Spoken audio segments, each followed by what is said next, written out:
Hey, what's up? It's me, Lex, back at you with another Pathfinder video.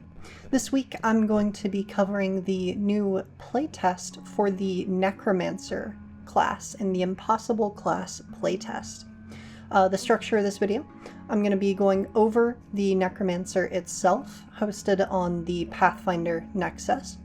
Then I'm going to do sort of a little bit of analysis and initial thoughts in the middle.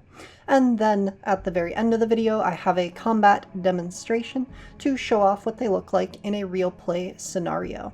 Hopefully all of this together can give you a better idea of what the Necromancer is, how it works, where it might slot into your builds and fantasies and ideas, and can give all of us a better understanding of what it is for the playtest period. I'm also going to be playing the Necromancer in my Monday game every week, so I'm excited for that. Now, straight into it, necromancy is a huge thing. I've always loved necromancy in games. I've never found a game that does it perfectly. I'm not entirely sure that it's even possible to do so, whether it's video game or tabletop, but this does it pretty dang well, and especially within the Pathfinder 2e kind of system, the drawbacks that come with the mechanics, everything like that, or I should say restraints rather than drawbacks.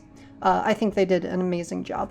The pitch of the Necromancer is that you summon thralls that you can then use by consuming them for various focus point based abilities, and then you have some supplemental spell casting in the form of 1/2 slotted occult spell casting, just like the psychic. You start off with one spell and it improves to 2. Necromancer's main role in a party seems like it's going to be mostly kind of area control and like general support through that control, while still being on a caster chassis. Getting into the mechanics itself, as we'll go down here, playing a Necromancer, and I'm not going to read every bit of flavor text, but death is as common as life, if not more so. Despite this, death and decay are considered subjects of the macabre, and those willing to dive headfirst into the fascinations they invoke are necromancers. These occult spellcasters seek the ever-changing borders of life and death, manipulating the energies, vitality, and void to suit their will. The undead both serve and cower before them. While a necromancer's creations are merely a mockery of life, the undead are keen to serve their creator. The key attribute for this class is intelligence. Their hit points is 8 plus their constitution modifier, so on the higher end for a spellcasting class. Their initial proficiencies give them training in perception, reflex, will, simple attacks, unarmed attacks, unarmored defense, light armor, and then spell attack, spell DC, and class DC. Expertise in fortitude, and with the light armor and the expertise in fortitude, your general saving throws are still weak like any spellcasters, but you're going to be a little bit hardier than most of them. Because of the light armor, you can max out your AC a lot easier if you're building into dexterity. And it's also easier with just a single general feat to get up to medium armor and be able to focus on more of a strength build. You're also trained in occultism and 2 additional skills plus your intelligence modifier, because you're an intelligence-based class. We'll skip over all of the prompts, although these are always lovely to read, and these were very evocative as someone who loves the fantasy. The abilities a necromancer gains. The first thing is we'll read the key terms. It's just one, and it's pretty important. The thrall trait. Thralls are undead creatures, but they are not minions with the summoned trait. They can't take actions, but they can be used for various abilities. Unless noted otherwise, a thrall is small or medium, chosen when you create it, and must be created in an unoccupied space. A thrall can contribute to flanking as though it were able to make melee unarmed strikes. It has 1 hit point, is automatically hit by attacks, and automatically fails all saving throws. It's immune to bleed, death effects, disease, mental, and poison, and its level is -1. Spells or abilities that create thralls have the thrall trait. This is important because you're going to see thralls referenced a lot throughout, so understanding how they function. Essentially, it is a small or medium body that can't do anything, but contributes to flanking as if it were on your team. It has 1 hit point, and using anything on it automatically succeeds. But notably, when we get into it a little later, doesn't critically succeed, it just succeeds. Necromancer spell casting. You're a prepared occult spellcaster with, as I mentioned before, 1-2 spell casting progression, like a psychic, and 5 cantrips. And as we go down here, your spells are maintained in an internal dirge, a dirge being sort of a funeral song, so it's like this internal necromantic undead chant inside of you, the kind of the song of the spirit, I would say, that echoes throughout your body, bones, and even your spirit. So your spells are kind of within you, rather than being kept in a book or maintained and provided by a god. And then every day you pull forth pieces of your dirge to vocalize. Those are the spells that you prepare. It begins with 10 occult cantrips and 5 first-rank occult spells. And then I did have this pointed out to me. The last sentence here is a little strange. Each time you gain a level, you add 2 occult spells to your dirge of any spell rank for which you have spell slots chosen from common spells of your tradition, or others you gain access to and learn via learn a spell. The way this is written, it seems, and I've been informed about this by an associate, it seems like it's running with an older Pathfinder Society ruling, where you need to learn uncommon spells after you gain access to them before you're allowed to add them to your spell repertoires. And it seems like there's also no way to add spells to your dirge outside of leveling up. I'm not sure if this is intentional, and the way that I'm going to be playtesting it is I'm going to assume that it goes with the general rules for spells, and particularly prepared spell casting, where these are the free spells that you learn, and they can be chosen from common spells or anything you have access to. And then you can also add in spells that you learn via learn a spell to your dirge, to no limit. I assume that's how it's meant to be, and it was just worded strangely because of some, I hear, recent Pathfinder Society rulings, but I figured it was worth pointing out here for anyone else reading through the class. You also get access to grave spells. These are the names for your focus spells as a necromancer. They cost focus points, automatically heightened, etc., etc. There's also a grave cantrip. Just like other focus cantrips, it's a focus spell that doesn't require focus points. All necromancers begin play with the Create Thrall focus cantrip, and this is where the interesting stuff starts. Create Thrall is a super powerful ability, particularly when you get to higher levels. It is a 1-action focus cantrip. It does not have any sort of limitation on like once per round or etc. It has a range of 30 feet, a duration of 1 minute, and it conjures forth a thrall within range. So anywhere within 30 feet of you, you summon a thrall. That is just now a whole square is occupied by a medium creature. It's on your team. It provides flanking. It only has 1 hit point, and automatically gets hit by strikes and fails saving throws, but it's there. And then as well, when you gain the Expert Necromancy, Master Necromancy, and Legendary Necromancy class features, these are the level 7, level 15, and level 19 class features that improve your spellcasting proficiency. It also increases the amount of thralls you can create with this action. So up to 2, and then 3, and then 4 respectively. Which means that on a single turn, from level 1 to 6, you can use Create Thrall 3 times to make 3 guys. After level 7, you can use it 3 times to make 6 guys. And then at level 15, You can use it 3 times to make 9 guys, and all the way up to 12 guys per turn, just as a cantrip that you have access to. Additionally, when you cast the spell, you can have up to 1 thrall created by the spell make a melee unarmed strike using your spell attack modifier for the attack roll. This attack deals your choice of 1d6 bludgeoning, piercing, or slashing damage.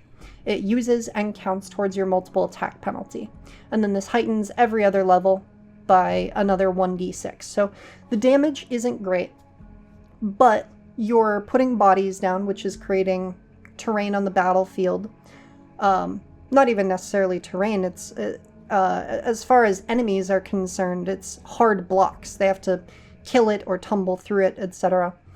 And you get some damage off of any physical damage type you'd like. It's only a single action. And interesting, and something that I've not dug too deep into here, is because it is a melee unarmed strike that just uses your spell attack modifier, you can do a lot of things to modify their ability on these strikes. Of course, there's the obvious things like Courageous Anthem and etc. will be affecting the thrall. Or I guess Courageous Anthem would not, because it is a mental effect and they are immune to mental effects. But if you can find a way to boost up their strike bonuses or their strike damage, then they will gain that bonus when you create thrall within the range of that. Great ability. Now, once you put those thrall down, they last for a minute. What do you want to do, or what will you do with them? Well, the first thing that all necromancers get is Consume Thrall as an action once per 10 minutes. If a thrall is within 15 feet of you, you destroy one of your thralls and regain 1 focus point. So this is essentially giving you an extra focus point off of whatever you have in your pool already. You also choose a Grim Fascination. These are subclasses. You choose at first level. There's either Bone Shaper, which is kind of like a skeleton focused, Flesh Magician, which is zombie focused, and Spirit Monger, which is, of course, spirit incorporeal creature focused. None of these actually change what the thrall are. They continue to be corporeal, small or medium creatures with 1 hit point, but you do gain a class feat, which will grant you a focus spell, a general feat, either Fleet, Toughness, or Die Hard, and then a Thrall Enhancement, where all of your thralls gain a single benefit. Bone Shaper, so the skeleton one, gives you, whenever one or more of your thralls would take damage from an effect requiring a reflex save, so for example, Fireball, you can attempt a DC 15 flat check. If you succeed, you choose 1 thrall to take no damage, and on a critical success, none of them take the damage. So you roll a d20, and there's a 25% chance that 1 guy survives, and a 5% chance that all of them survive. It's decent. Flesh Magician, where you can make use of destroyed thrall's flesh. Whenever a thrall is destroyed, you can cause it to leave behind difficult terrain where it was destroyed, which lasts for 10 minutes.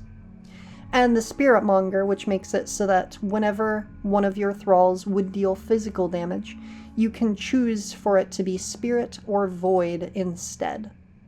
And that's notable when we move into Mastery of Life and Death here. Whenever you cast a spell or use an ability that would deal Void or Vitality damage, use the weaker of the target's resistance or immunity to Void or Vitality.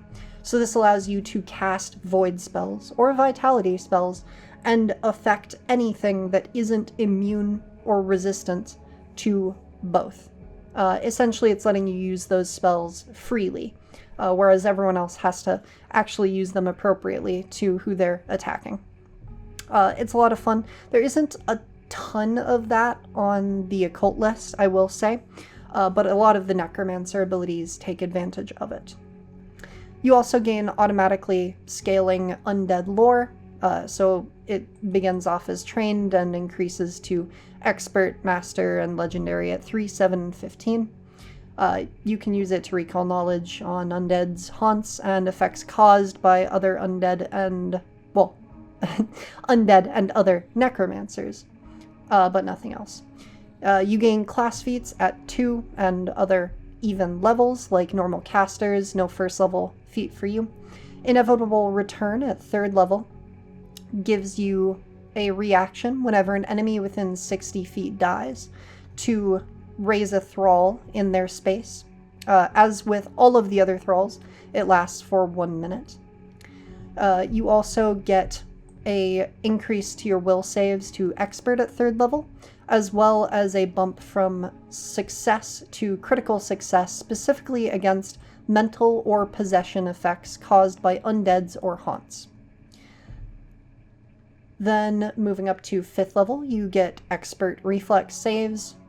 7th level is your standard proficiency increase for your necromantic spell DC, as well as perception increasing to expert. You also, at level 11 now, increase your fortitude saves to master and get the blanket bump as usual for increasing to master. Weapon expertise at 11th, light armor expertise at 13th, weapon specialization at 13th, master necromancy DC at 15th. At 17th, fortitude increases to legendary, and you get the crit fail bump as well. And at level 19, you get legendary necromancy DC and a 10th rank spell slot. And this is kind of why I think that earlier mention of the process by which you learn spells might have been written before Pathfinder Society had kind of changed that ruling, is because they're still using the terminology of levels here instead of ranks. So it seems like maybe some of this was written quite a while ago and isn't quite up to date with how Pathfinder works now. That's something to expect that will be resolved by the time a playtest comes about. Now, I'm not going to get too into the Necromancer feats here, but generally speaking, the lion's share of them give you access to various focus spells, or are standard caster spells, caster feats. So for example, Reach of the Dead is their unique play on Reach spell. They have Conceal spell as well. They have Weapon Familiarity, which is interesting to me. It's a level 2 class feat that gives you familiarity with the Greatsword, Scythe, and all axes, treating them as martial if they are advanced, or simple if they are already martial. I'm not sure why this is here, because it is on a class that already does not gain expert proficiency on their attacks until level 11. This is basically strictly worse than the general feat for weapon proficiency. The only circumstance in which this is better than weapon proficiency is if you already have weapon proficiency. Reaper's Weapon Familiarity will give you access to the 3 advanced axes, or will give you a proficiency with them. So this was a weird one to see. But other than that, there are also some interesting feats for enabling the use of martial support on a Reaper. For example, here at level 8, we have Osteo Armaments. As an action, you create a +1 striking weapon, which you are proficient with. It also does not need ammunition, because you automatically create ammunition whenever you reload it. And it also maintains runes to keep up to date with whatever the best runes would be at your level. So when you reach level 10, it becomes a +2 striking weapon. At level 12, greater striking. At level 16, +3 greater striking. And at level 19, a +3 major striking. You can also destroy an adjacent thrall as part of it to give it the decaying rune, or greater decaying if you're 15th level or higher. So you will be missing out on a couple of property runes, but that's really not the end of the world if you can save a lot of money by using this to then spend on scrolls to supplement your small amount of spell casting. The only big bummer with this is that it comes online at level 8, and you can't share the weapon whatsoever. If you're not holding it at the end of your turn, it falls apart.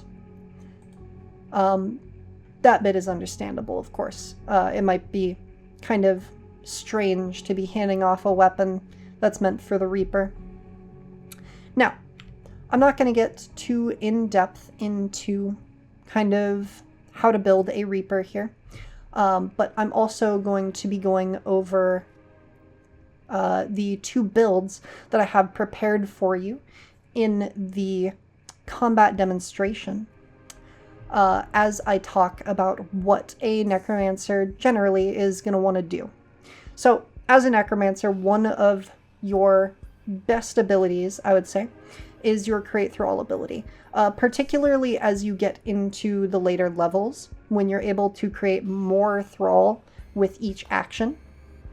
The damage, of course, as mentioned before, is falling off, but your ability to impede the movement of enemy creatures is improving. And anything you can do that is stronger, the more allies around you have, those effects are also going to become stronger because you will have many, many more allies, even if none of the thralls can act on their own, really.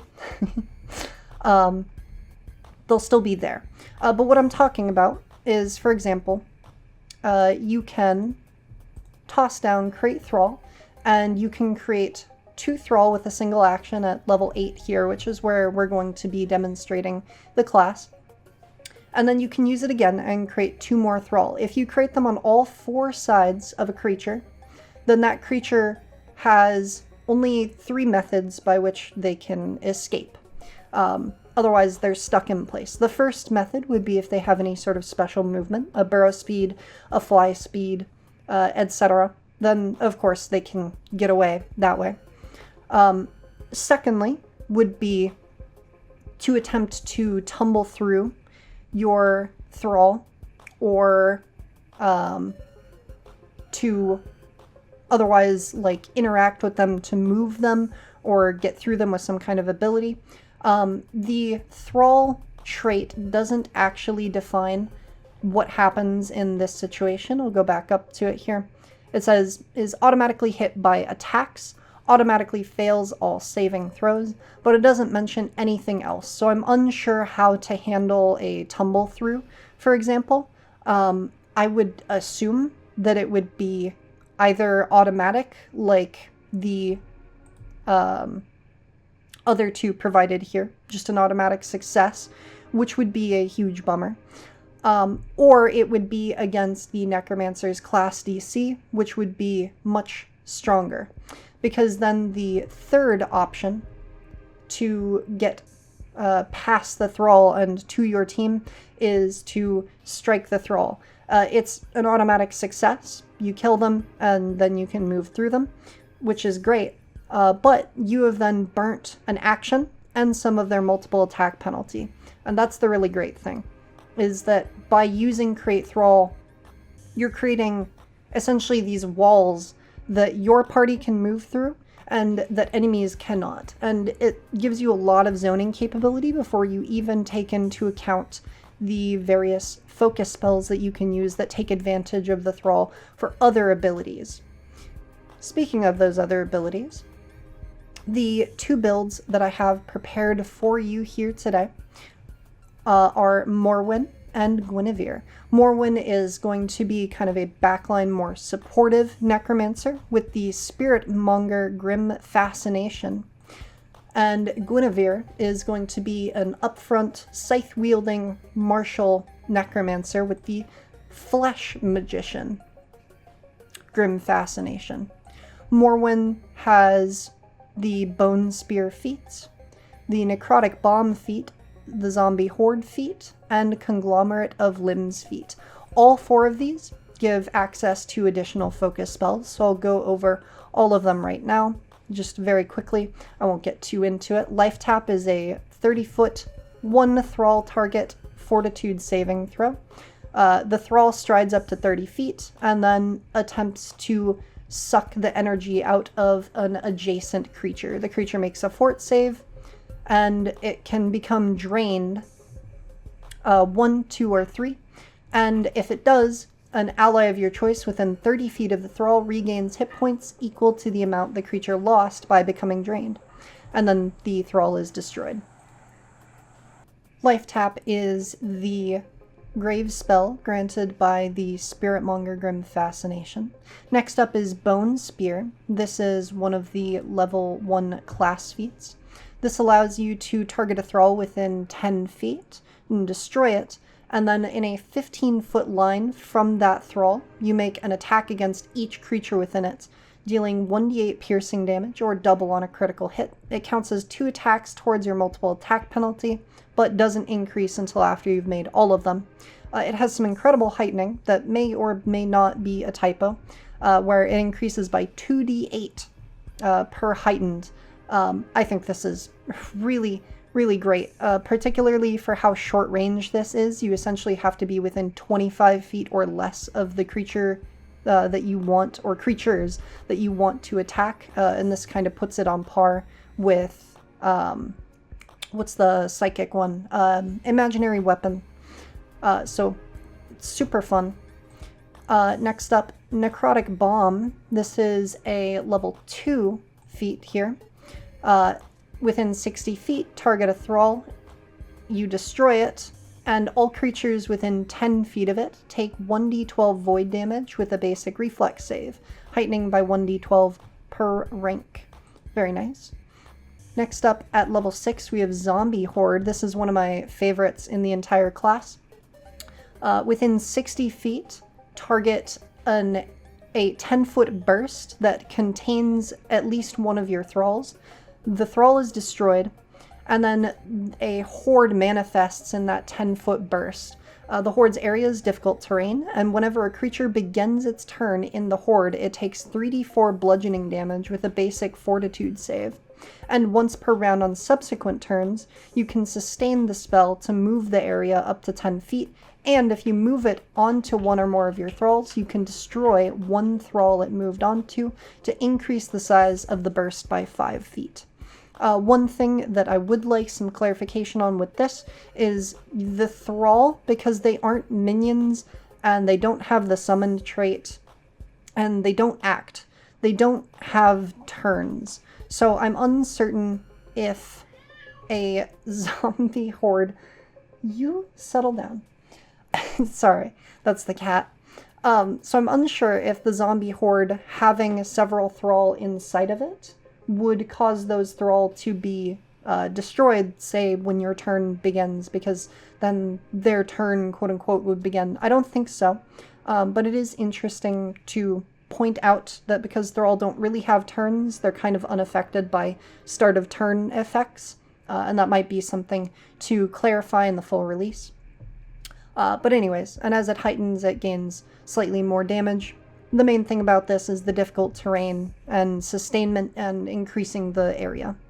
But it is notable that all creatures take the damage, not just enemies. So look out where you put your horde. And finally, the level 8 feat that Morwen will be showing off is Conglomerate of Limbs. This is a 60-foot range ability that conjures a thrall rather than destroying one. It conjures a huge thrall that has 40 hit points, and whenever an enemy begins its turn adjacent to the thrall, it must succeed at a fortitude saving throw or become grabbed for 1 round or until it escapes. Once per round on subsequent turns, you can sustain the spell to have the thrall stride up to 15 feet, so then it can grab things on their next turns.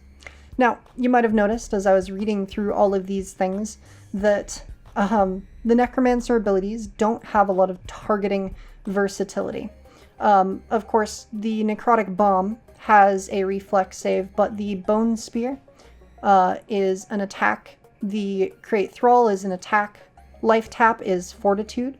Zombie Horde is Fortitude, and Conglomerate of Limbs is Fortitude. Generally speaking, the Necromancer is relying very heavily on attack rolls, thus the multiple attack penalty, and Fortitude saves, which means that you'll want to supplement targeting the will save, and reflex saves, although the occult list does kind of struggle to fulfill reflex saves, using your spell casting. So keep that in mind when you're choosing your spells, although of course because you have so few spells, you'll also want to keep in mind that you're going to want to be using your necromancy as your go-to, and your spells as more of a fallback, or maybe even just outright utility. Now, for the other character that we're going to be demonstrating with today, we have Guinevere. Guinevere, the sort of martial combatant using a scythe. A flesh magician gains the dead weight feat, which is another one of the focus spells. At 2nd level, Guinevere takes Muscle Barrier, which is another grave spell. Then at 4th level, the Body Shield reaction. This allows you to, as a reaction, when a creature targets you with an attack and you can see them, as long as you are adjacent to at least one of your thralls, have the thrall throw itself in front of you. It gives you a +2 circumstance bonus to AC against the attack, and even if it still hits you, which it might not. Oh my goodness. You settle. Come here. Alrighty, and even if the attack still hits you, you gain resistance to all damage from the triggering attack equal to your level. And then the thrall is destroyed regardless of the results. So all damage equal to your level is only slightly less than a champion reaction. Mitigation is incredibly powerful, so this can be giving you some really good sustain when you're up on the front line, especially because your ability to create a thrall increases as you level up, so you can have more of them around you to use as body shields for fewer actions. At level 6 here, Guinevere picks up Bone Burst, another reaction. When a creature adjacent to one of your thralls does anything that would trigger multiple reactive strike. Come here. Whenever one of your thralls... oh my goodness. Sorry. Whenever a creature adjacent to one of your thralls does anything that would trigger reactive strike and you are within 60 feet of the thrall, as a reaction, you explode the thrall and it does 2d10 piercing damage with a reflex save, which increases at 12th level and 18th level to the triggering creature. It's essentially a really long-range reactive strike, but you can't interrupt and the damage doesn't scale as well as many strikes do. It's still damage that is going to add up, of course. And then at 8th level here, we have Draining Strike. As an action, once per turn, you draw the life out of your target by making a strike. On a success, you can destroy up to 3 thralls that are within 10 feet of you or your target. And for each thrall destroyed that way, they take an additional 1d4 spirit damage, and you regain 1d4 hit points. So it allows you to do extra damage and heal yourself at the cost of some thralls. I'm not entirely sure about this one, because it can be kind of hard to maintain that amount of thralls to keep this up, but it's definitely a thing that we are going to show off today. Now, I've gone over the general strategy and design insights for Necromancer here. The feats tend towards either go into melee alongside your thralls and take advantage of them as kind of positioning and support while you draw aggro and they draw aggro, or go into really spreading out your abilities with your focus spells and exerting a lot of control over the battlefield. Whichever way you go, you'll probably want to use your actual spells to supplement your targeting abilities by going for will and reflex, or support, or utility. As a Necromancer, you'll have a lot of battlefield control on your own, so don't worry so much about things like wall spells, or even necessarily, I would say, summon spells, although they can still have some great utility. I wouldn't worry about having them as bodies, because you have better ways to do bodies now. You can guarantee flanking for your party pretty easy and prevent retreats. You can lock down enemies, cause them to waste actions. That's pretty great. And particularly with Create Thrall, because it not only is creating these creatures that can zone your enemies, but it also is an attack for a single action.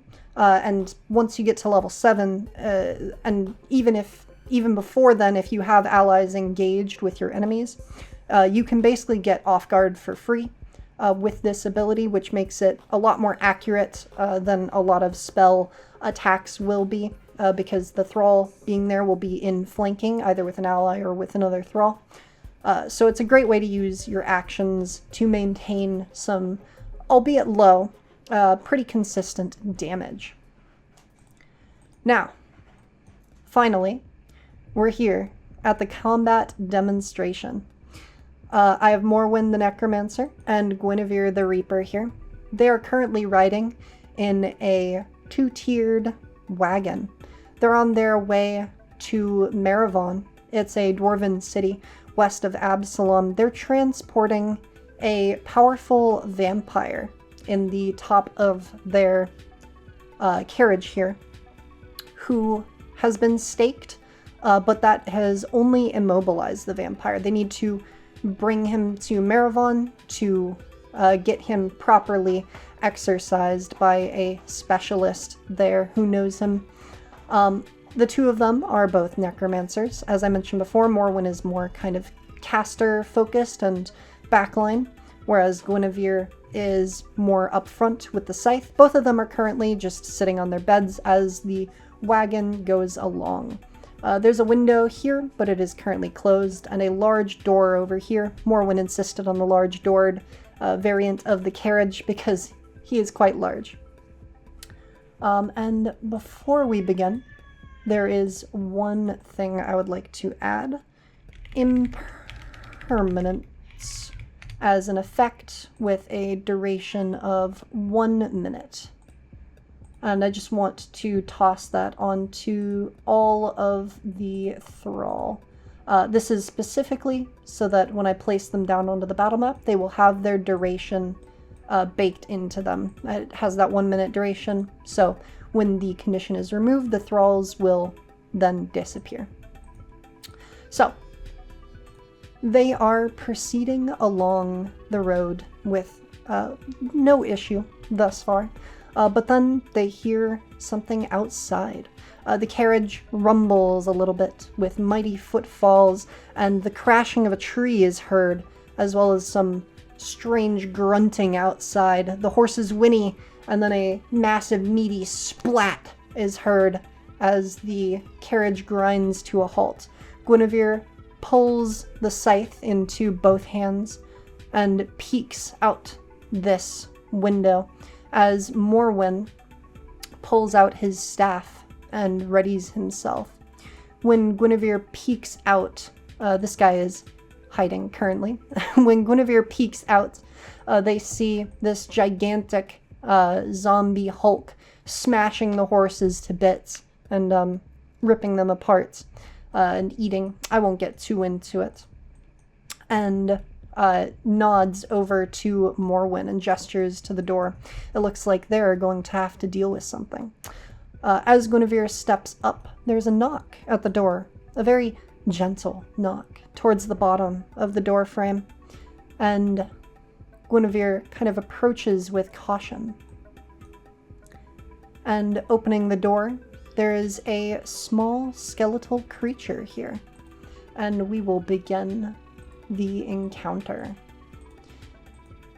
as it begins to shriek.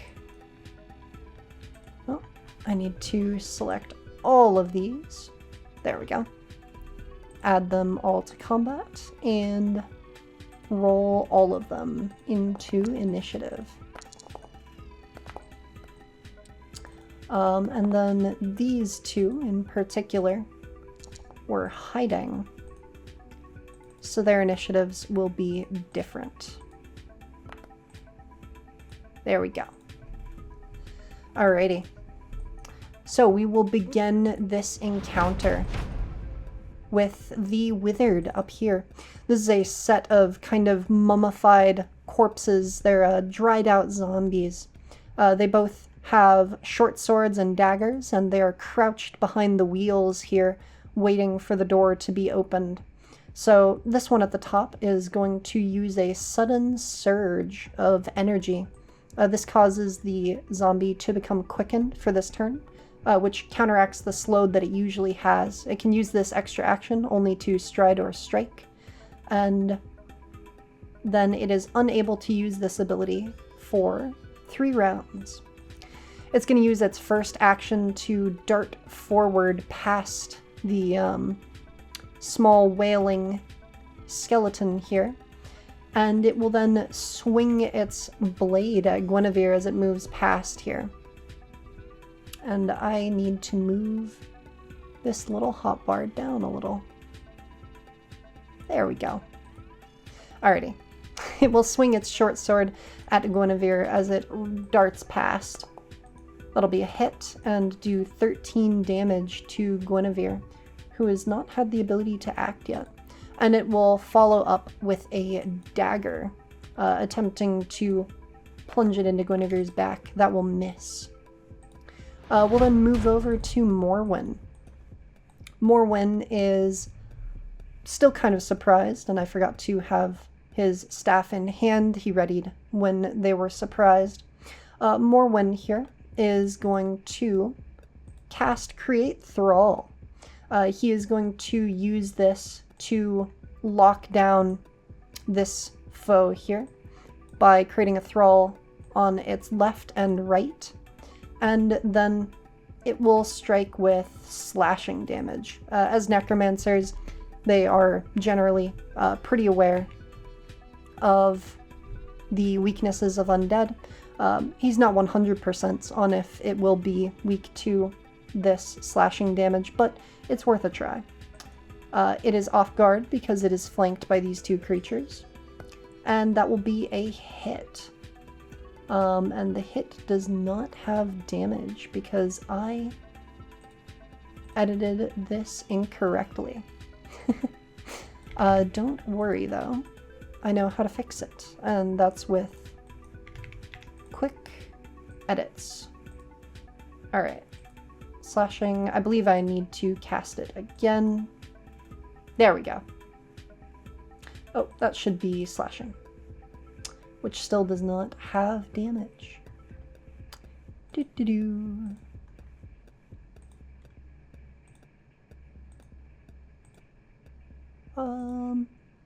Okay. I can't edit that, so I am going to have it deal bludgeoning damage instead. And they do not have a weakness to slashing anyway. Or wait. Yeah, they do not have a weakness to slashing anyways, so it will simply take the 11 damage. That is Morwen's first action here. His second action will then be to, I'd say conjure forth a zombie horde, which he's going to begin over here. And that'll be his second and third actions. It will create a 10-foot burst that must include the thrall he's destroying in it. He will choose to do this, as it is kind of around the corner. He is not included in the burst. This destroys the thrall on the left, and now this is difficult terrain, and whenever a creature begins its turn in the horde, it has to make a fortitude save or take some damage. That'll end his turn, and we will move on to the withered at the bottom here. This withered is going to take it a little slower, and for now simply delay, hoping that something will come out.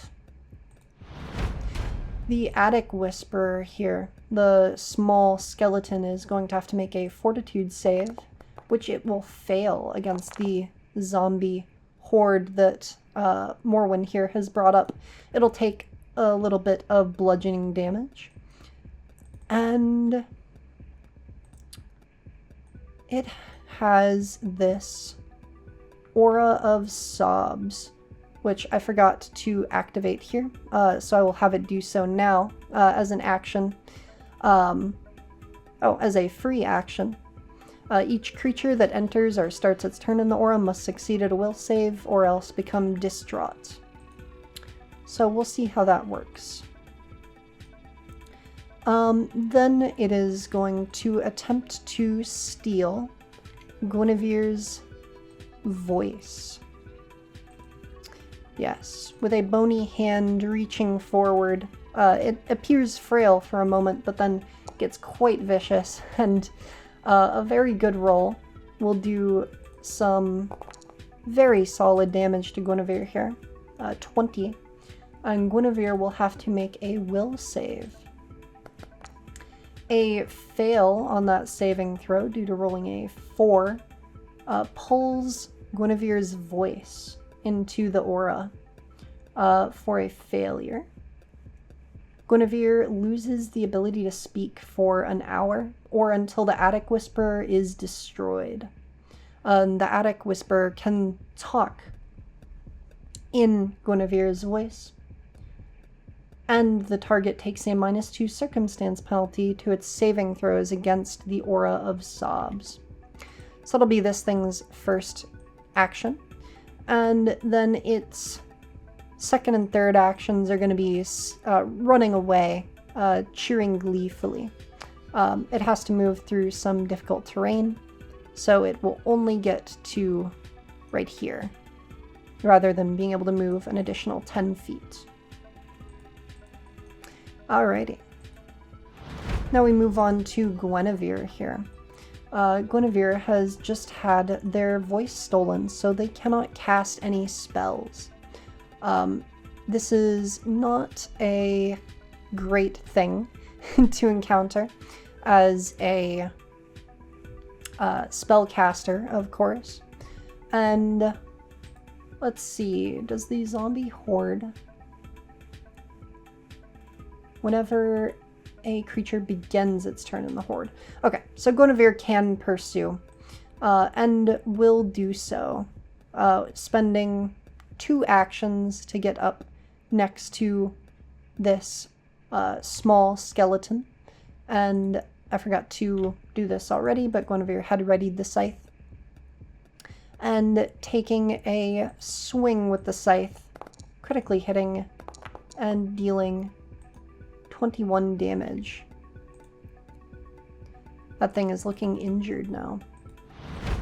The zombie Hulk up front continues to mash apart the horses with its turn, but then at the end of its turn here, after dealing with the last of the horses so the carriage cannot continue, catches sight of Guinevere out here in front. We also now have a good opportunity for this withered to come out of delay, as it has prepared itself. And it will spend its first action running up on Guinevere here, and its second swinging a short sword at their back. That'll deal 15 damage. And that will end that thing's turn. Up here, this creature is going to have to make another save against the zombie horde. Or, well, its first save against the zombie horde. It will succeed, taking half damage. And it is going to take a swing at Morwen here with the short sword, hitting. And then a plunge with its dagger. Whoops, that is a ranged strike. There we go. And then a plunge with its dagger, which also hits. Things are looking grim, but Morwen is up next and is going to use, I'd say, an action to peek so that Morwen can target around this corner here. An action to create Thrall. So I will measure this out. Yes, all the way to there. And Morwen will create a Thrall here and a Thrall here. And then they will strike at this skeleton here using some bludgeoning. It's not being flanked currently, but it will hit and do some damage. That's also more damage than it should be, I'm noticing, because that should only be... there we go. Okay. I will re-roll the damage. That's also incorrect. Bludgeoning. There we go. It doubled everything for some reason, but it's okay now. So if I roll the damage a third time, there we go. It's finally a proper 2d6, and this creature will take 7 damage. There we go. And then Morwen's last action will be spent on sustaining the zombie horde. This will move the horde up to, I believe, 15 feet. I will double check. 10 feet.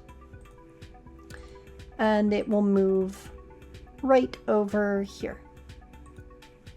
It cannot consume the thrall because it is outside of its space, unfortunately. And that will end Morwen's turn, as he is still in this space here. We then move to the Attic Whisperer again here. It's going to turn around back to Guinevere and take a bite with its jaws. 2 natural 20s in a row from this is definitely going to skew the results, so I'm going to re-roll that down to a normal hit. It'll deal 10 damage, and then Guinevere has to make a Fortitude save. Critical success is unaffected, and the Attic Whisperer will then, having seen Morwen in here, turn back around and try to make its way in to take his voice next, running around the horde of zombies here. We'll move over to Guinevere, who is going to, being bloodied, not great. Having the voice taken away right at the start was very dangerous. Guinevere is going to move. A single stride action will get here. And then continue to strike at this small skeleton. The first attack will hit, and the second attack will also hit, slaying the Attic Whisperer. And this means that Guinevere now has their voice back and can continue to cast spells. However, in Guinevere's enthusiasm to chase down this skeleton, the zombie Hulk has been ignored. It lumbers up behind them, all the way up to here, and will actually only get up to here. And it will swing with its hunk of meat in a extremely dangerous swing. Yes. Oh my goodness. A third natural 20 is going to be ignored by me. Sorry. If you wanted, of course, a real play, then you could go for a real play, but I'm trying to show off the classes. I hope that's fair enough that I'm going to ignore extreme outliers of luck, like triple nat 20ing the party. A 7 on the die means a slight miss, and Guinevere will turn around at the last second and be able to dodge the hunk of meat. Guinevere is not out of the woods yet, though, as this creature, it does begin its turn in the zombie horde, which means that it will have to make a fortitude save. Critical failure means it will take double damage. Still a small amount of damage, but good enough. It will spend an action striding over to here. That takes 25 feet of movement because of the difficult terrain, but it has plenty. It will then strike at Guinevere, trying to stand in the way here, and taking advantage of its ally on the other side.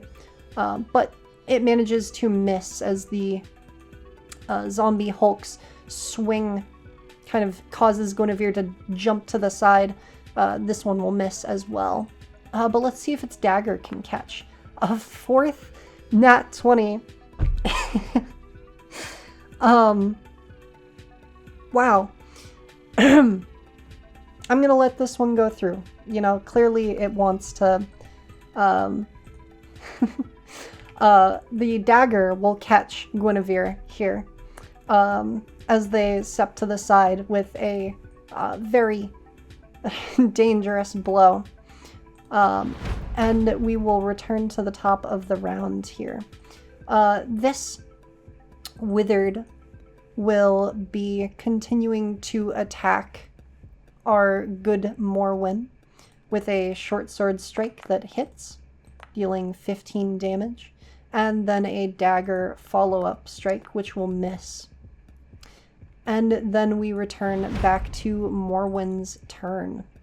Morwen, seeing how endangered Guinevere is looking, is going to take advantage of,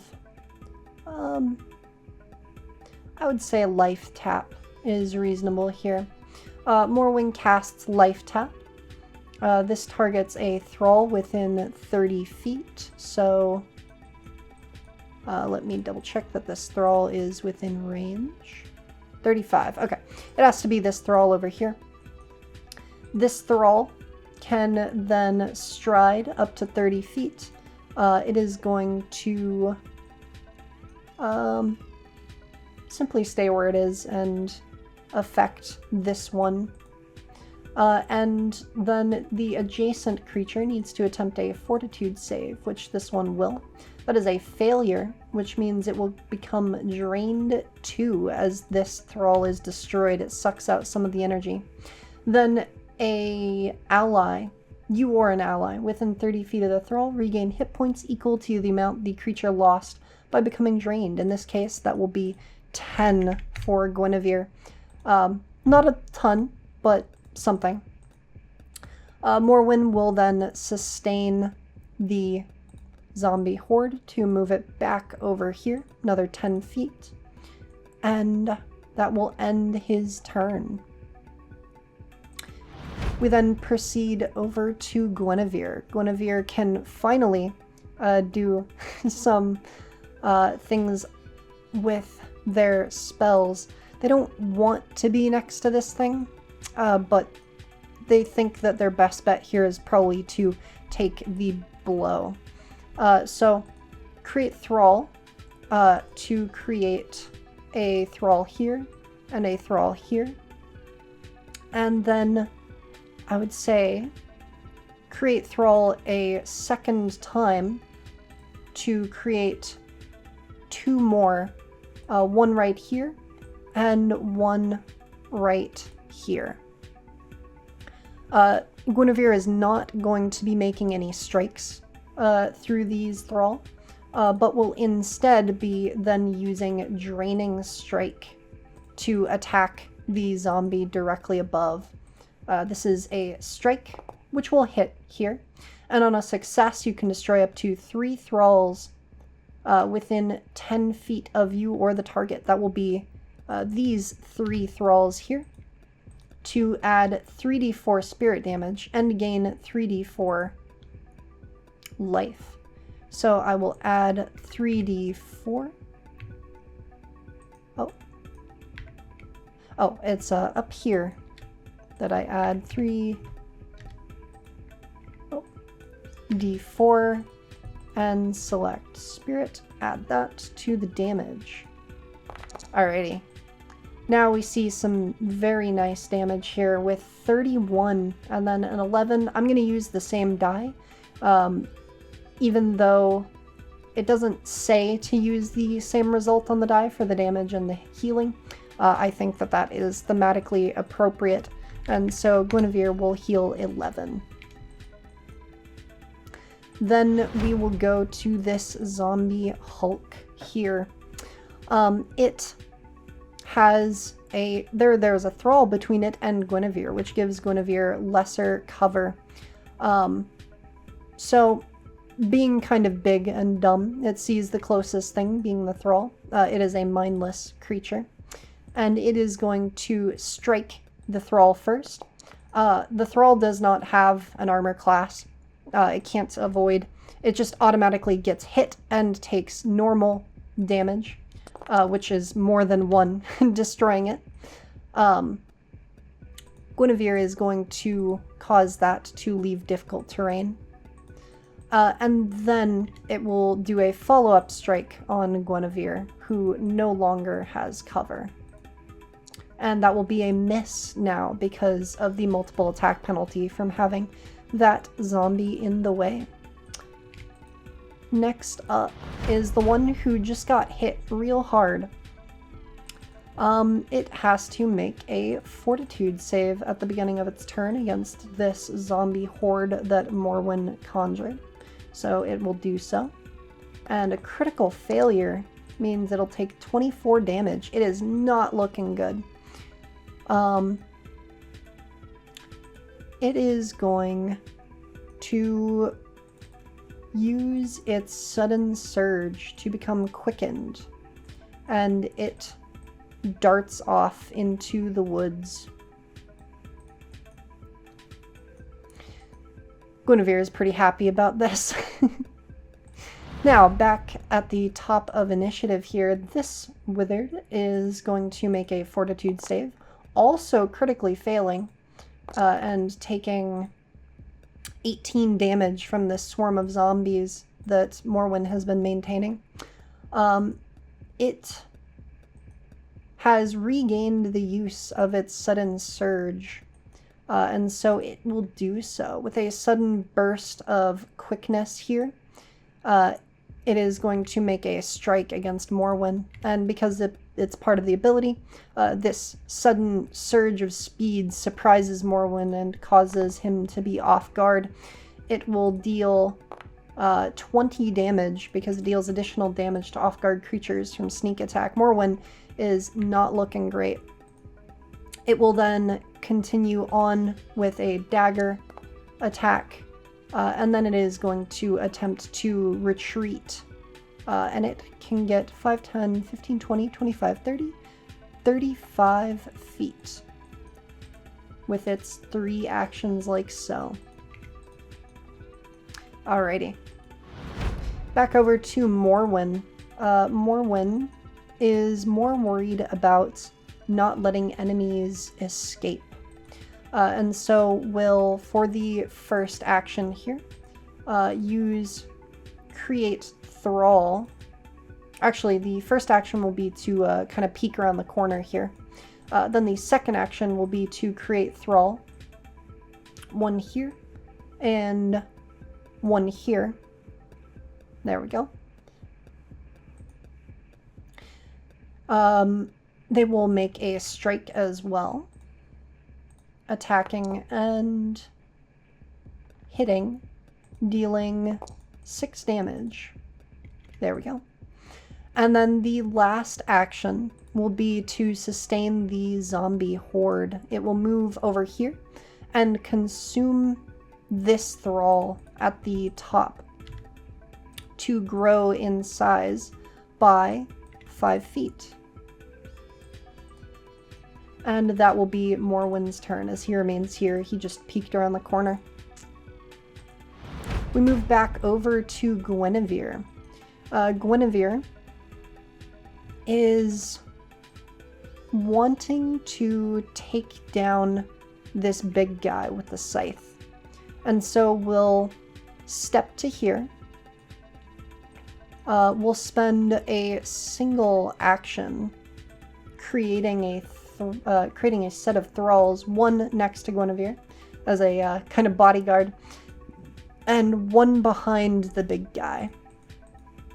Then, with the last action, we'll make a draining strike, and with a swing that will hit, and the big guy should be off guard to that, but it doesn't matter, as the draining strike will destroy this thrall over here, and Guinevere will deal an additional 1d4 spirit damage, and also heal 1 hit point, as this guy will take a pretty large amount of damage because of his weakness to slashing from that scythe. We'll move back over to the big guy, who, having just been cut by Guinevere, is going to go actually for a wide swing, since there are 2 targets within range. He makes 2 strikes with a single action. So let's see, he has in his right hand, yeah, I'd say that the first one would be targeting Guinevere, and then the second one would be targeting the thrall. So the first one hits, and Guinevere uses the body shield reaction, getting a +2 circumstance bonus to AC, which then causes this to be a miss, as the thrall tosses itself in front of Guinevere as this guy swings the chopped off leg that he's using, or arm that he's using as a weapon. The blow gets misdirected upwards by the body, and Guinevere is unharmed. Then his last action is just going to be a normal strike, and this will miss. We move back over to this guy, who I should have marked as defeated when he left the battlefield. Alrighty. Now it's the guy who is trying to escape. He will have to make a saving throw against the zombie horde here. A critical failure will deal him 28 damage.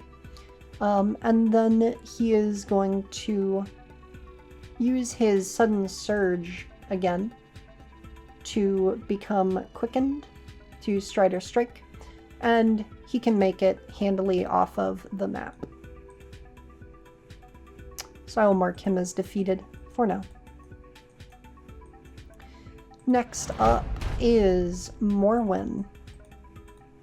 Morwen sees the big guy and sees that Guinevere has been able to pull a decent amount of hit points back through the use of Draining Strike, and so we'll be using I think Create Thrall is reasonable here, to create a Thrall within 30 feet. So one on either side of Guinevere here. He will then spend his last 2 actions on a bone spear. I want to show off the scaling of this. He destroys... Oh, he's not close enough because it's a 10-foot range. He will not be able to use bone spear. He will instead...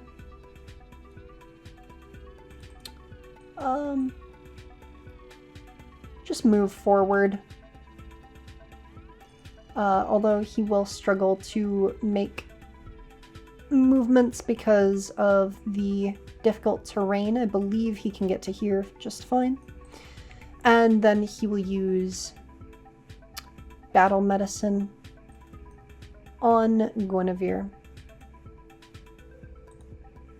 to attempt to restore a few hit points. He is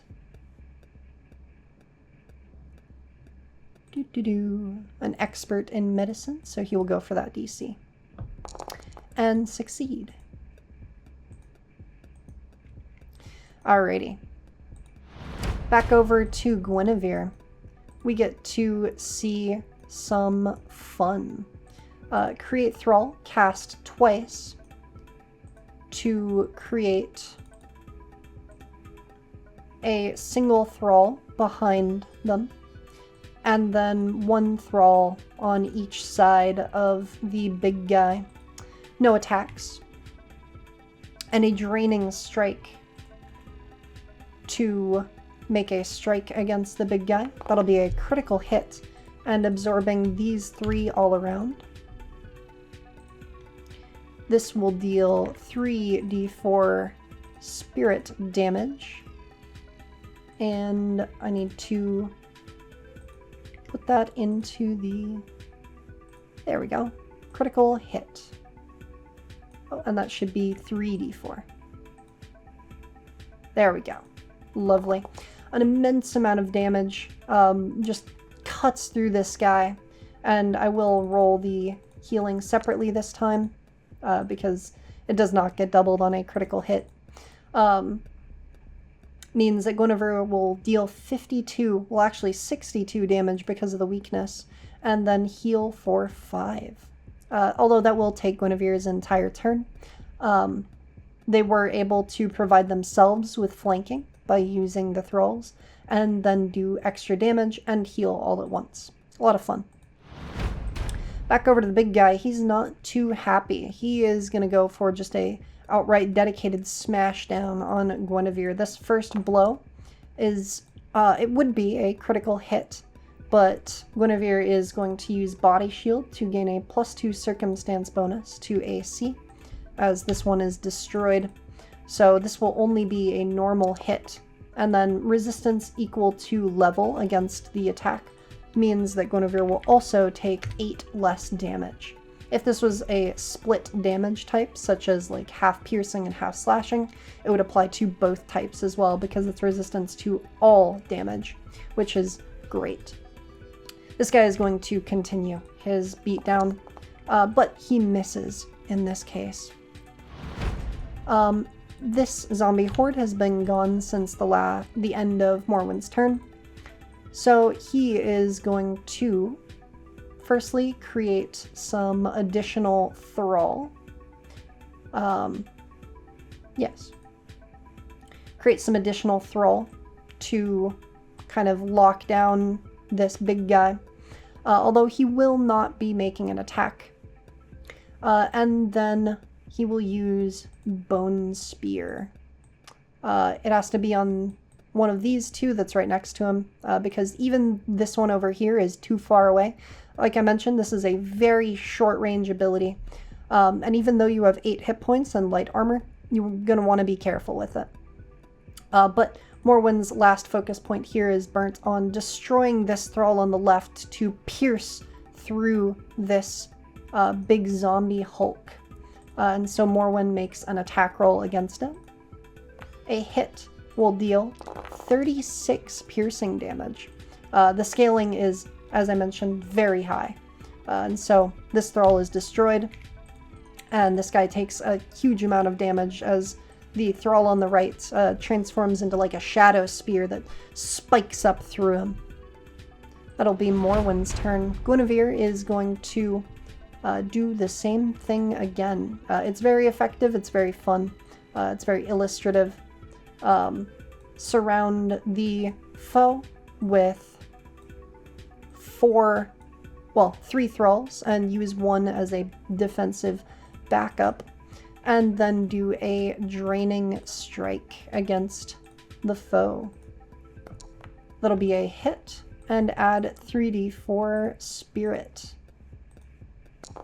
from these 3 being destroyed. And the big guy will take some damage and be slain as Guinevere pulls another 9 hit points from him in that blow. This ends our first combat here as this guy crumbles down to the ground. The 2 of them are going to retreat back inside and begin treating their wounds, talking about their options out of here.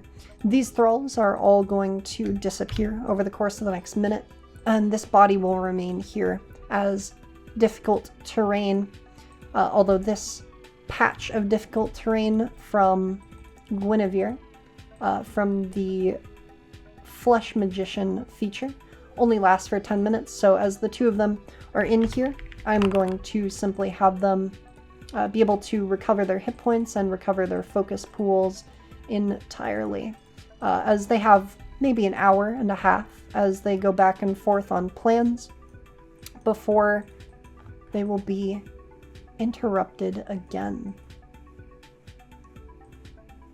Speaking of, I need to unmark these as defeated, as they are bringing back their boss.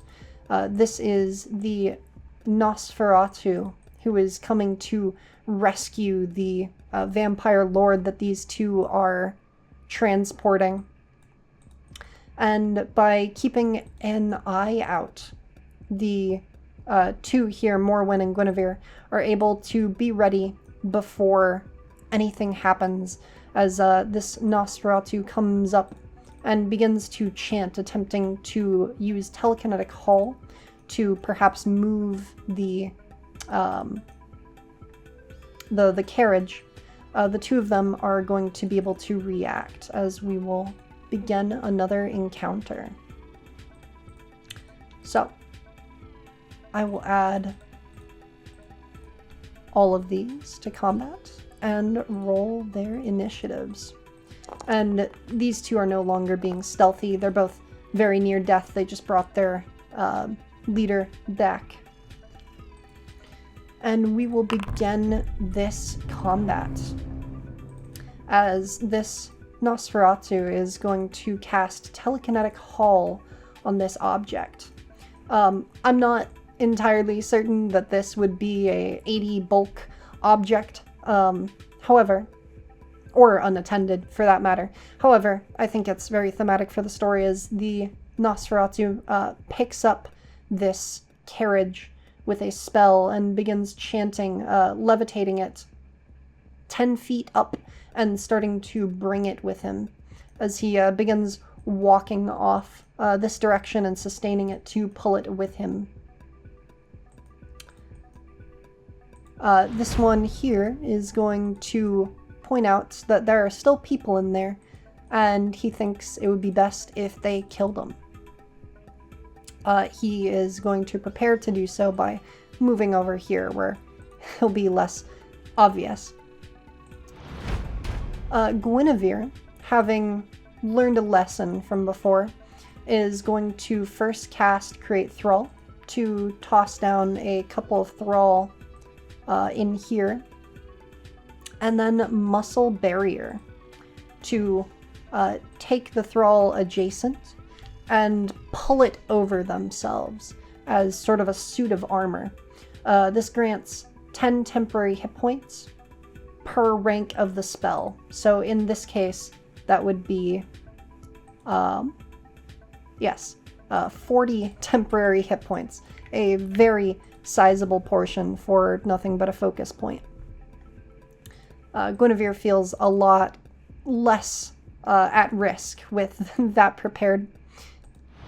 And then Morwen will also prepare, but will prepare by going on the offensive here. Morwen, already being adjacent to the door, is going to open it up and peek out. And, well, actually, he'll just move there. He wants to be able to see. And he will shout down that they are not going to let the undead or Vampire Lord go so easily, as his last action will be spent on Create Thrall. When I am calculating distances, including verticals, rather than use the whole Pythagoras theorem, I just do half of the vertical plus the entire horizontal, which means that our good Morwen here can summon a Thrall here and here. And he will have one of them go for a attack on this Nosferatu, although it will miss. And I will state out up front, the Nosferatu here is quite likely to defeat the two of them. This is intentional. Their quest was a little doomed from the start. This guy here at the bottom, he doesn't have a whole lot of options, so he's just going to run up here in front of his boss and throw a dagger up at Morwen. And that dagger will stick into the wall harmlessly.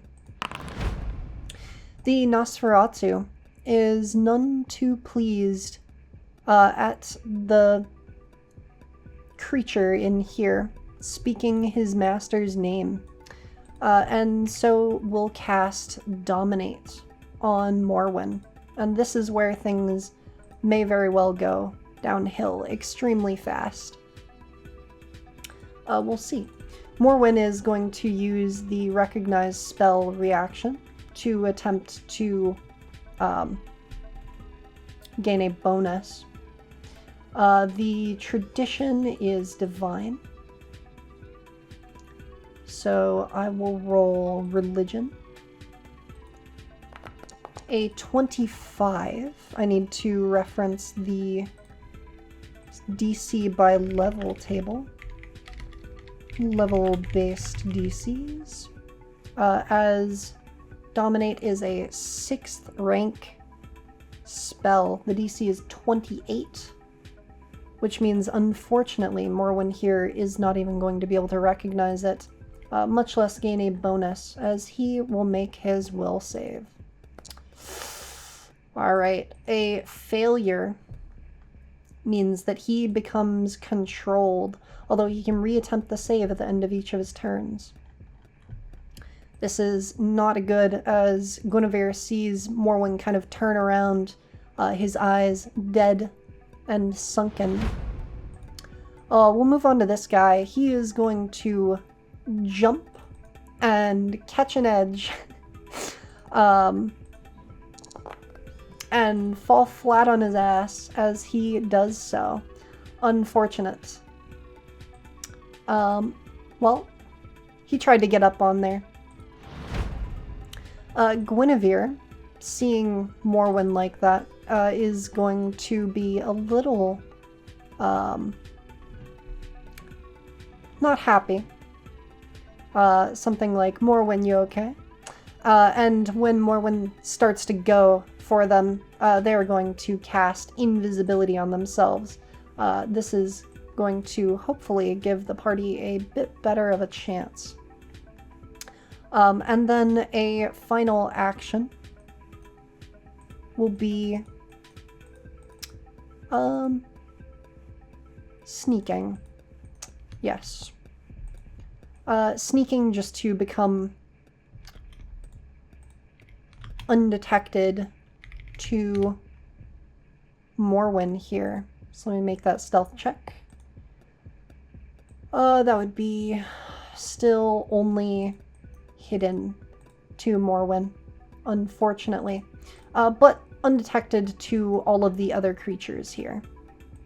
And that sneak will be moving over here. There we go. Alrighty. Morwen, still knowing that Guinevere is right here, but having difficulty with targeting, is going to first cast Create Thrall to surround Guinevere. One up on the stairs and another just on the ground next to them. And spend a focus point on Bone Spear. As the one down on the as the one up on the staircase here will angle its line downwards, and this way, so it will be able to hit Guinevere and Guinevere's thrall, but will fall short of Morwen. The Bone Spear attack will critically hit Guinevere, passing the hidden check, and then will also, well, I don't need to roll for that one, will also hit the thrall. Here's the damage. 23, which is pretty low for 78. So Guinevere here taking double that. It will barely pierce through the muscle suit that Guinevere formed and will destroy this thrall outright. And Morwen will kind of grunt angrily as he is not able to take Guinevere out in one shot. Now, he gets to reattempt the saving throw. He continues to fail, however, and remains controlled. This one here just kind of looks up at the situation and goes over here and helps his friend stand up and suggests that they leave. The Nosferatu is plenty pleased with the fact that Morwen is taking action and will begin to simply move while sustaining the telekinetic hull. At this point, I cannot move the whole battle map, but it is assumed that they begin moving west here as he moves and sustains it behind himself. These two realize they're not going to be able to do anything, and they're going to leave. Alrighty. Guinevere is going to bet on Morwen being able to overcome the condition, and will create a thrall. Well, two thralls in particular. One right here and a second here. And then cast Muscle Barrier. Here we go. Once more, destroying the one directly above themselves to gain another 40 temporary hit points. They begin shouting at Morwen to kind of realize what he's doing. He simply stares at them with dead eyes. He will use an action to create more thrall. One of them here, blocking the door, and one of them again up on the stairs. And then he will spend 2 more actions going for a bone spear from this one on the right, attempting to pierce Guinevere. Passing the flat check, but critically failing on the attack, fortunately for Guinevere. The bone spear just goes straight through the wall here, and I'm actually going to move it so that it kind of opens up a space that Guinevere could jump out of and reveals the Nosferatu down here. He has his back turned entirely as he's walking. He is paying no heed to anything going on up here. And that will end Morwen's turn.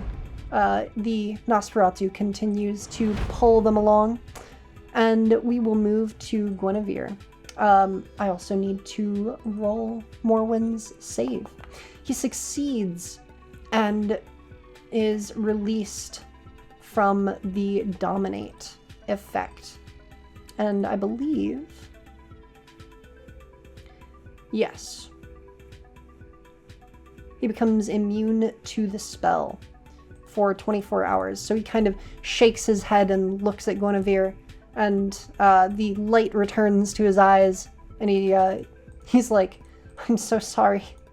And Guinevere nods and takes their turn. They are going to... I will say... it's not exactly rules as written, but it's a lot of fun and something that I would allow at my table. Guinevere is going to spend an action and their reaction, attempting to get down to the ground level without taking any falling damage by kind of using their scythe as a lever to swing down. So I'm going to make this a, I'll say DC 20 athletics check. And a 26. Guinevere manages to swing all the way down to the ground for, I believe I said, an action and a reaction. That was kind of like a combination of like climb, grab an edge, something like that. Guinevere will then cast Create Thrall twice. and these thrall have long since been left behind, as Guinevere's new thrall will surround this Nosferatu, and in pairs will make strikes against it. The first pair will miss, and the second pair will also miss, but its movement is now impeded. And Morwen here, up top, is going to cast Conglomerate of Limbs. It's not entirely likely to work. However, this creates a huge thrall down here within 60 feet. And at the beginning of this guy's turn, it will have to make a fortitude save or become grabbed by it. It also has 40 hit points instead of only 1. And then Morwen's last action will be to simply consume a thrall up here. I haven't shown this off yet. So this thrall kind of blocking the door here will be destroyed, and Morwen will regain a focus point with his last action. So that is increasing his focus point pool back to 4. The Nosferatu here is, he kind of turns around angrily as all these things are being conjured forth in front of him, and it will go to his turn. He does not know that Guinevere is here. Guinevere is undetected to him.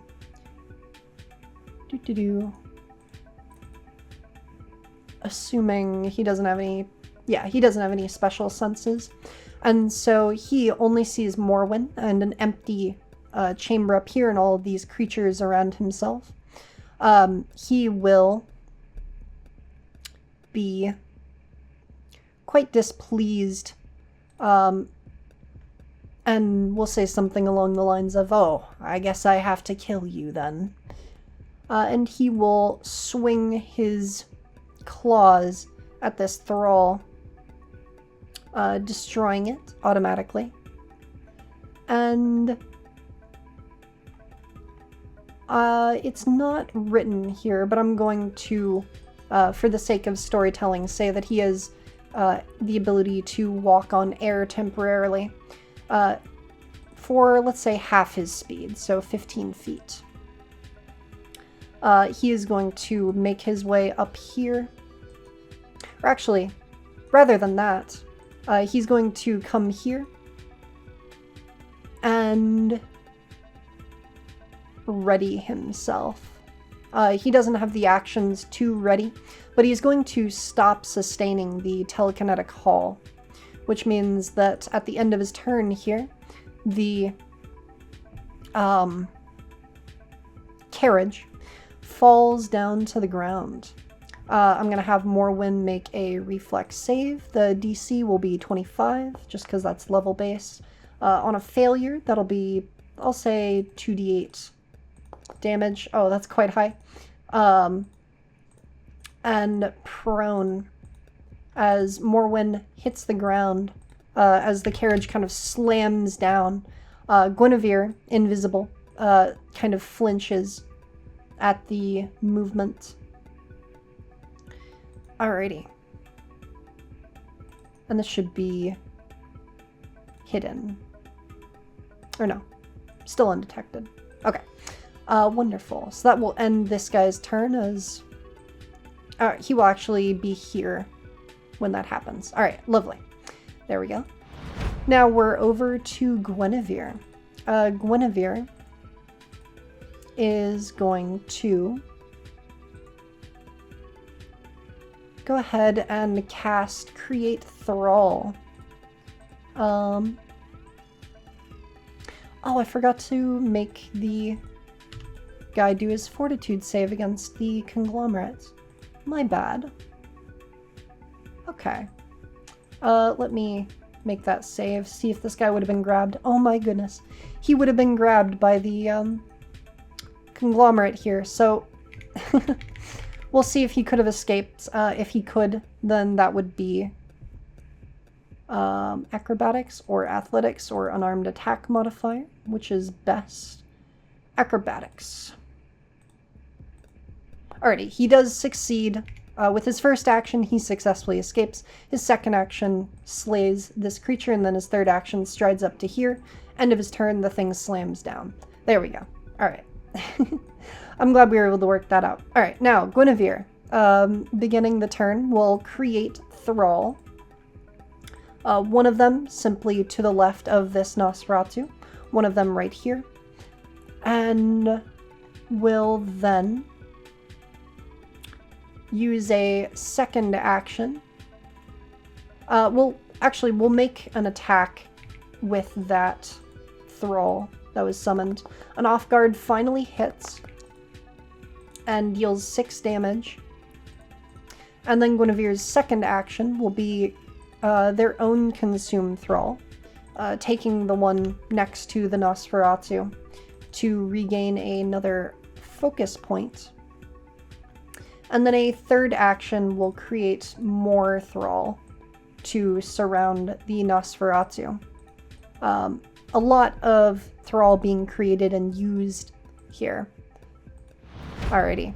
Morwen being bared down upon by this Nosferatu is not very happy. He doesn't like that situation. And so he is going to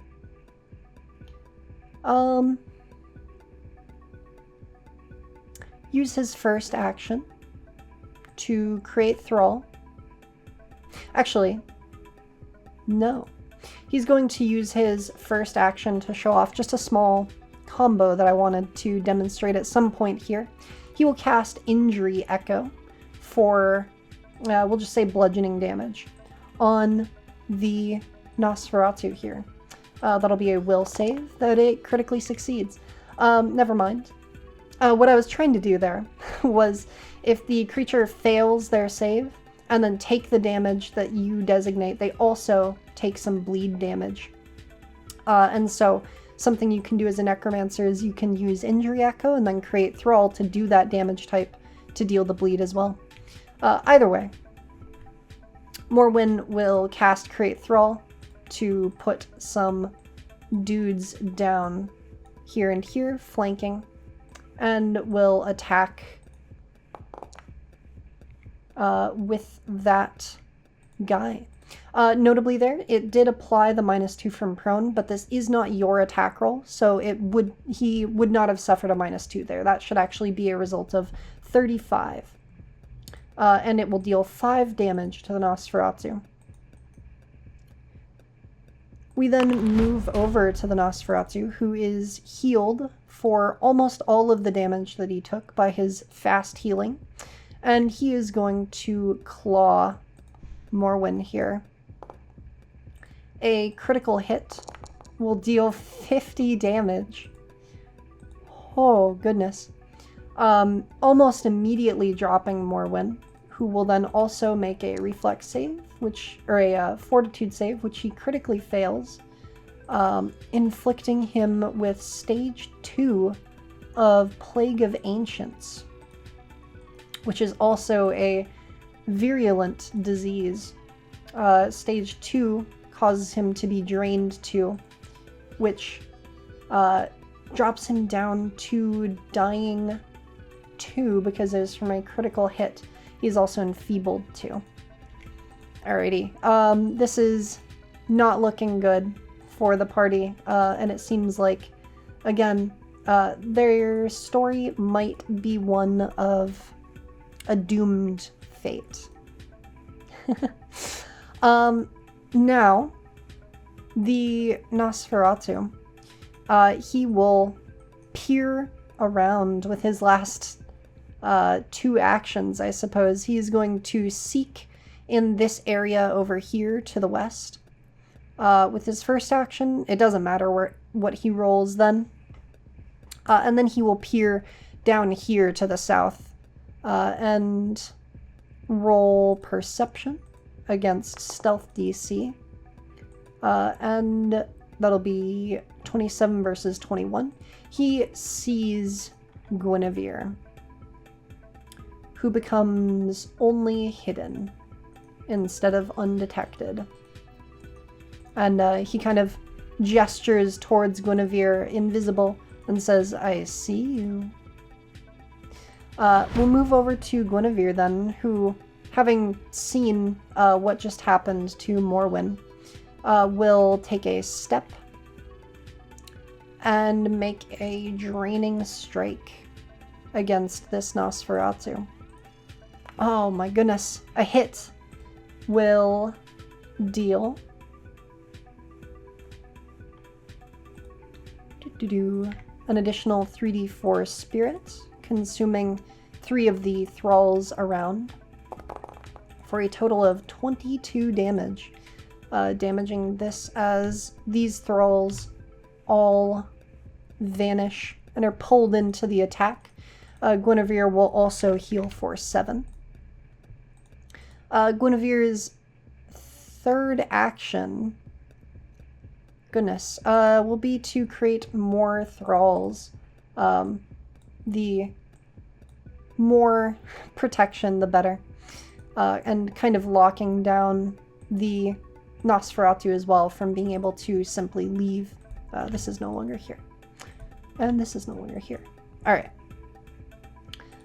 We're back over to Morwen. Morwen is dying. He rolled a critical failure and improves up to dying 4. He's not dead yet because of the Die Hard feat from his subclass, but that's about all he can do. The Nosferatu wounds closing over is going to peer at Guinevere and attempt to cast Dominate. Let's see if the flat check passes. It does. And so we'll see if Guinevere can... Critical failure means that, as per the Nosferatu's description here, yes. Guinevere becomes controlled, except it, and only gains a new save whenever they are given a new order against their nature, such as killing their allies. So this ends the encounter here, as their trek truly was doomed. They managed to barely fend off the scouting party for this terrible Nosferatu, but he will then order Guinevere back into the carriage and cast Telekinetic Hall once more, lugging the whole thing along as all of these thrall decay into nothing. He takes the carriage back to his lord's castle, and as a little final trick, when he finally regains his lord's coffin, he is immobilized with the stake through his heart. This Nosferatu is going to drain him of his vampiric blood, gaining his power. He is the real winner today, and our necromancers, strong as they were, had ultimately a doomed voyage from the start. They were not qualified enough to transport such a powerful and important creature. It's unfortunate, but it happens. Now, for the recap, as I hope I've been able to show off, the necromancers, and I'm going to heal Morwen up here just to show off various things. Necromancers can create a lot of terrain. They have a lot of interplay between their abilities, and the ability to deal extra damage and heal with something like Draining Strike, particularly once you get to level 7 and level 15, when you can start making those thrall even easier, is A lot of fun. You can have some sustain on the front line as a caster. The light armor means your AC is generally going to be quite good. 8 HP means you're not tanky, but you're not the weakest classes either. You don't necessarily have to be backline, though you might want to increase your constitution score as much as you can merit. Guinevere here probably could have reduced the intelligence score and gone more into constitution and focused more on having various non-save related spells to gain more HP, because Create Thrall, as nice as it is, has very low damage output. It's mainly useful for, like, if you're going to use the attack functionality as a third action for spellcasters, or, you know, whenever you're creating your dudes, if you have no intention to attack anyway, it can just put in some extra damage as you bring them up. The off guard, the access to it for a single person on the front line, I hope that was demonstrated quite well with Guinevere here. Even though they were the only person up front, Morwen wasn't actually in combat himself. Guinevere very often had off guard, or could even give it to themselves with a single action, so that was a lot of fun. I did not get to demonstrate Bone Burst because Guinevere was on the defensive too often, but I'm sure you can imagine how a little bit of damage when things move would be functional. Inevitable Return, I think I missed a trigger for at some point in the first battle, so that's my apologies, but if you're not playing all of the NPCs and 2-player characters simultaneously, I'm sure you will remember. And in that case, because you've seen the impact of individual thralls, the ability to use features and to lock down creatures, I'm sure you can understand how that would be very useful. Body Shield was a lot of fun. The ability to protect yourself from getting hit or getting crit and reduce the damage even when you do was great. Consume Thrall, I got to demonstrate the spreading out an extension of the focus pool. That was awesome. Life Tap, drained being a condition that scales with the level of the creature, means that I think this is often going to fall flat as, like, doing significant damage or significant healing. Unfortunately, the drain condition is just a little too low to be very particularly good for either of those, because if you're targeting a lower level creature, they'll be more likely to fail or critically fail and get those higher damage percentage, but then they're also lower level and they'll be healing you far less. Whereas the inverse, if you're targeting higher level, of course, they'll be very unlikely to get a higher condition, which means that the healing will be very little and the damage will be very little. The big thing with Drain, though, of note, is, of course, it will supplement your other abilities, because so many things are fortitude saves, and this impacts fortitude saves. It's great. Bone Spear. Really high damage, really short range. I hope that that was very clearly illustrated both with this roll and what I showed off. You have to be right up next to them to use it. But if you can, and particularly if you get a few creatures in a small line, I only demonstrated it against single targets, but that'll hit everything in a 15-foot line. That's up to 3 normal-sized creatures, or a large creature and a medium creature, for example. You can output a ton of damage with this. For example, if there were just 3 of those dudes in a line with this roll, you'd probably hit 2 of them, and that would be 80 damage from a focus point. Now, of course, it's split between 2 targets, but it's really good. I would not be surprised if the heightened is meant to be +2, or the heightened is meant to be increased by 1d8, but if it stays like this, I wouldn't complain. It's a lot of fun. Necrotic Bomb I didn't get to demonstrate because the emanation damage is going to kill all of the thralls in the area automatically and damage your allies, so it was kind of difficult to demonstrate, but it is one of the few ways that you can target a reflex save, which is of course very good. And as mentioned before, the void damage, I didn't get a good opportunity to demonstrate that in this combat because even though I tried to, these were all undead, because I wanted to demonstrate that you would deal vitality damage if the enemies were immune. And in fact, I'll just do that now for posterity. If Morwen were to use Necrotic Bomb with his final breath against this guy, and let's just, for the sake of it, say he failed the save, even though he is immune to void damage, he would still take all 18 damage. It would just be vitality damage, and he does not have any weaknesses to that, but if he did, that would be added as well. So that's a lot of fun. Emanations are great, and this has some high range and pretty solid damage. Zombie Horde.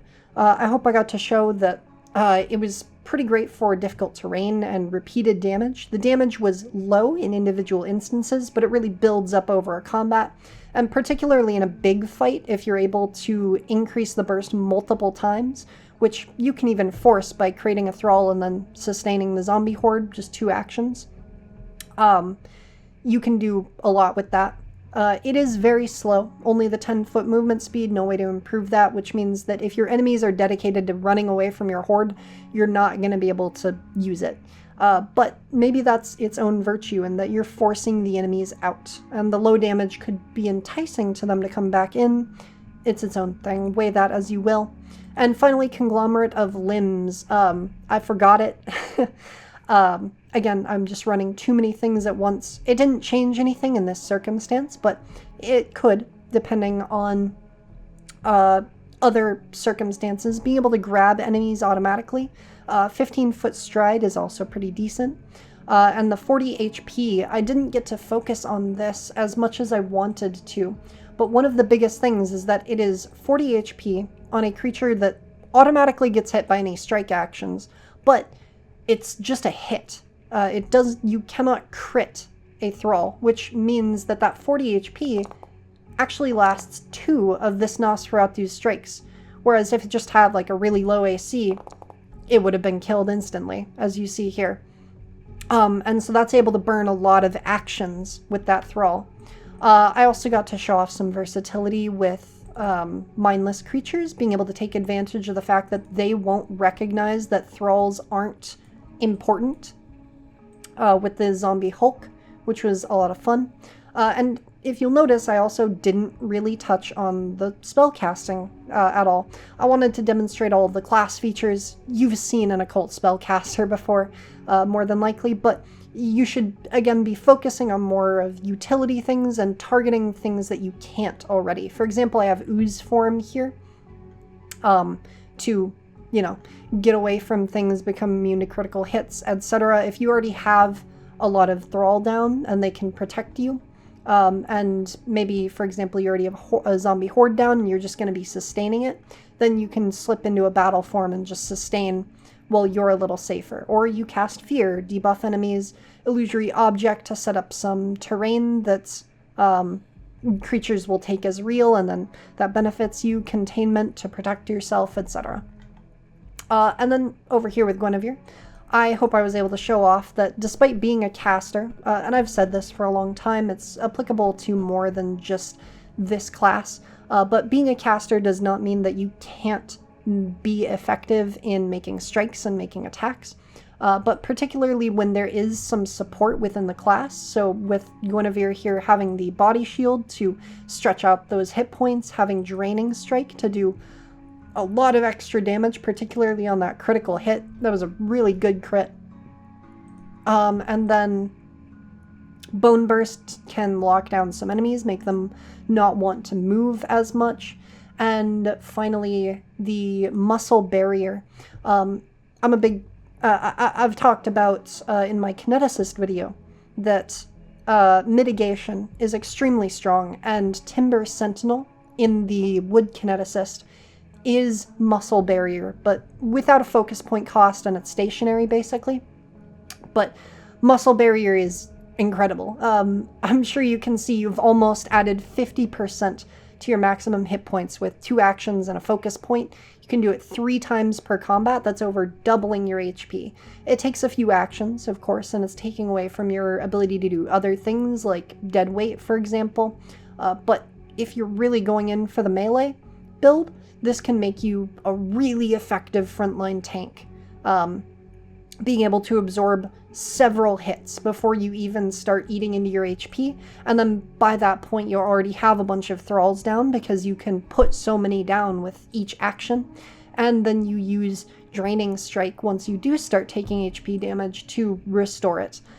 It will kind of fall off when you get into the later levels because the 1 to 3 D4s doesn't scale at any point, but it's definitely going to help. And particularly if you can get access to some other things, maybe you have a soothing tonic or a numbing tonic, something like that to supplement as well, you can be a heck of a tank on the front line with the Necromancer. Anyways, I hope you enjoyed the video. I hope you enjoyed the story. I hope you got some useful information from any of the 3 sections that I tossed together for this. Thank you so much for watching.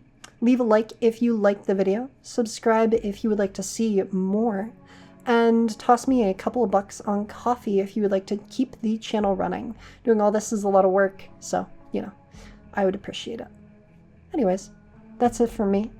See ya. See ya. Thanks to my coffee supporters, donating at the few bucks support tier, Sac D, Phoenix FH, and Kizo. You're what keeps this channel running, and I can't voice how much I appreciate it. Thank you.